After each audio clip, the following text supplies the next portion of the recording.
Hello students. In this particular video we'll be studying meiosis 2. We studied meiosis part 1 in the previous lecture. So I'll give a rough gist about meiosis 1. Meiosis 1 के prophase में, which is the longest phase, उसमें 5 stages होते हैं: leptotene, zygotene, pachytene, diplotene and diakinesis. उसमें आप लोगों ने देखा होगा that chromatids are randomly arranged. Chromatids randomly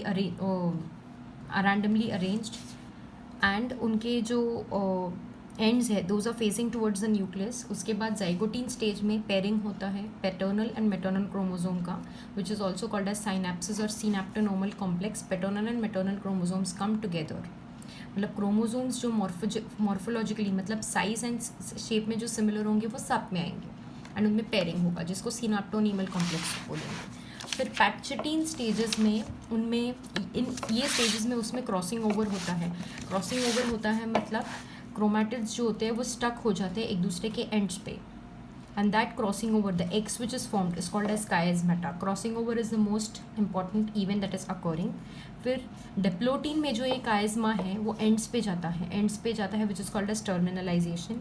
and diakinesis में nuclear membrane and nucleolus starts disappearing मतलब मेटाफेज में जाके it will be completely disappeared. Now you're in the metaphase 1 of meiosis 1. The chromosomes are aligned in the center. Spindle fibers are holding them. Anaphase में ये जो stick ends थे वो separate हुए.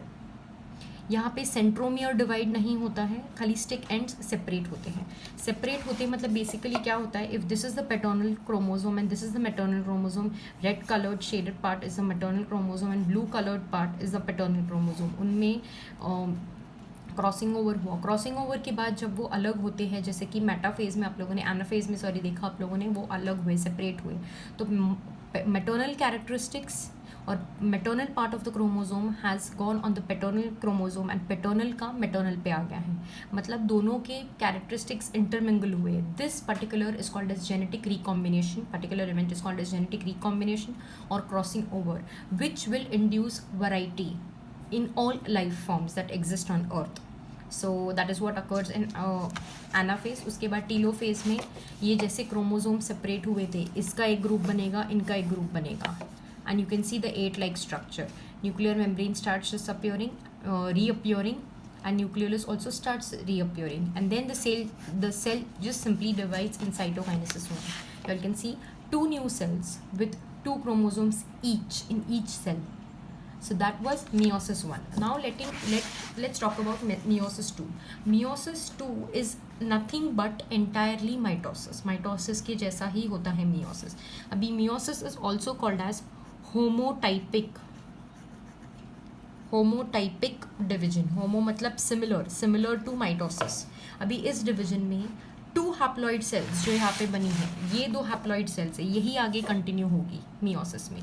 So these 2 haploid cells which were formed after the first meiotic division, these will further divide into 4. मतलब ये जो cells बनी है, these 2 cells, cell A and cell B, will further divide and form A1, A2 and B1, B2. So ऐसे करके 4 haploid cells बनती हैं, 4 haploid cells बनेगी. So ये meiosis 2 में होगा. meiosis 2 is entirely like mitosis as I told you before. Now let us look into meiosis 1. and इसमें जो होता है वो डॉटर cells जो होती है, those are exactly similar to the parent cell. That is why it is called as homotypic division. Okay, now this meiosis 2 will again consist of karyokinesis 1. Karyokinesis में pro 1, meta 1, ana 1, telo 1, and then there will be, okay, this is 2 pro 2, meta 2, ana 2, telo 2, and cytokinesis 2 इसीलिए because this is meiosis 2. So this entirely is like mitosis. So let us now proceed. Prophase 2 में ये जो 2 cells आपने देखी जो meiosis 1 में बनी है, यही 2 cells को हम लोग कंटिन्यू करेंगे. इन्हीं 2 cells में चेंजेस देखेंगे. So there are 2 chromosomes each.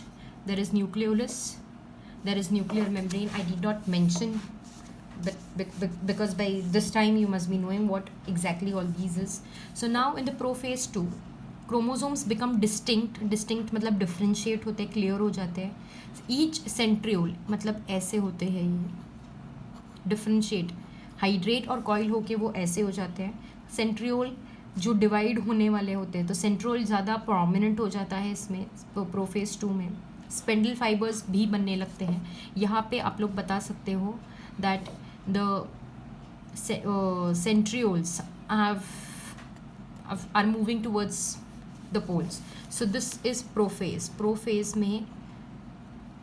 2 में chromosomes become differentiated, they become more prominent, centrioles become prominent, centrioles are moving apart, nuclear membrane and nucleolus will start disappearing. So ऐसे देखा जाए तो ये chromosomes short and thick होंगे, nuclear membrane and nucleolus starts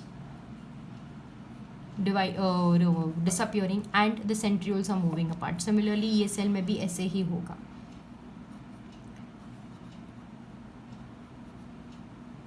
Here the nucleolus starts disappearing. So this occurs in prophase 2. Metaphase 2 में कुछ नहीं होगा, but I'm